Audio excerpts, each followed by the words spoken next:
For this video, I am going to use example 2 from lesson 7.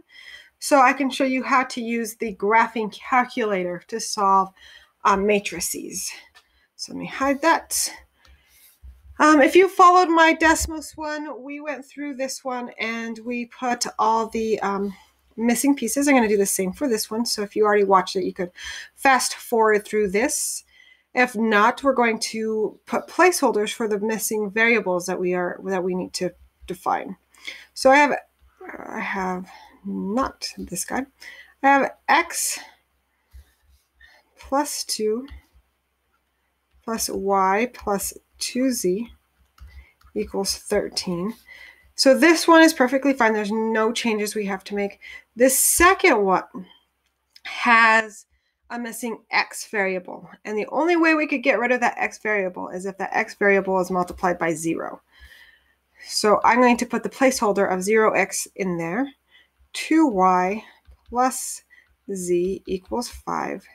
And this third equation is missing z, so it's the same idea. We're going to have to put that placeholder in there.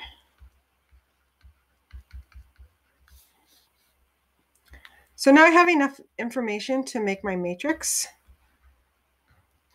I'm going to go by the coefficients 1, 1, 2, bar 13, 0, 2, 1, 5, 2, negative 1, 0, 6.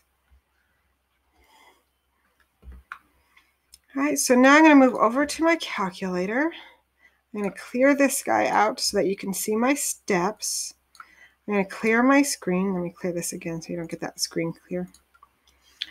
And I'm going to move myself up over here in this corner. I will make this a little bit smaller so you can see, though we can't see the matrix. That's okay. Actually, there we go. What I'm going to do actually is I'm going to take myself away. So I will see you guys later, but I'm going to keep on the calculator. Okay, for this one, we want to get into the matrix. So I'm going to hit second math. Nope, not second math. Second x to the negative 1. I always go 1 off. And I'm going to go over. So again, that's second x negative 1. Have that here. I'm going to go over to edit. I already have a 3 by 4. I'm going to go into that one. And I know that this is a 3 by 4 matrix because, again, we have 3 variables that we have to solve. So that's the 3 here. And then our columns are always the amount of variables plus 1. So we have 4 columns. And now, even though I have a matrix in here already, I can still put in this matrix. So I'm going to go down, down, and there we go. So I have a 1, enter, 1, enter, 2, enter, 13. So I'm just going to fill in all my boxes, 2, 1, and 5, 2, negative, oh, I'm used to having the calculator. So again, if I put a -1 in here and I hit enter, it's going to give me the syntax error. I'm going to hit 2 so it goes to where the syntax error is, and it's saying that this is incorrect. And that's because this is the minus sign, this is doing the difference, and this is doing the negative. That means we're on the negative side of the line.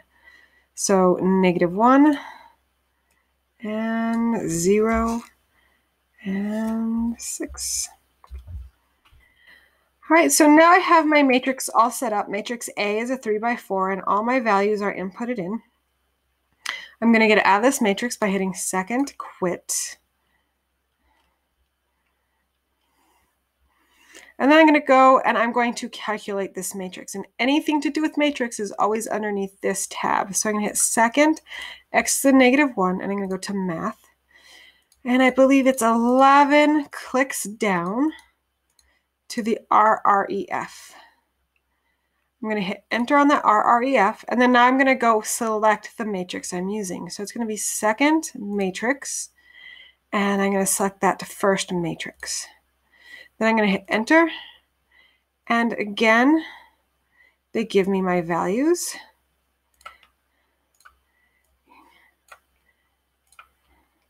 And let's go to this guy right here and talk about what these values mean.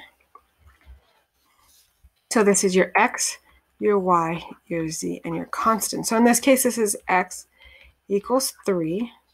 Y equals 0 because there's no value here. I mean, there is a value, there's 0. But that is the solution for y, and z equals 5. So if I were to look at this as a point, this is 3, 0, 5. And that is how you use the graphing calculator to do a matrix. Again, any questions, please let me know. There's my last video. You guys got to see a snippet of it. But I hope you guys have a wonderful day.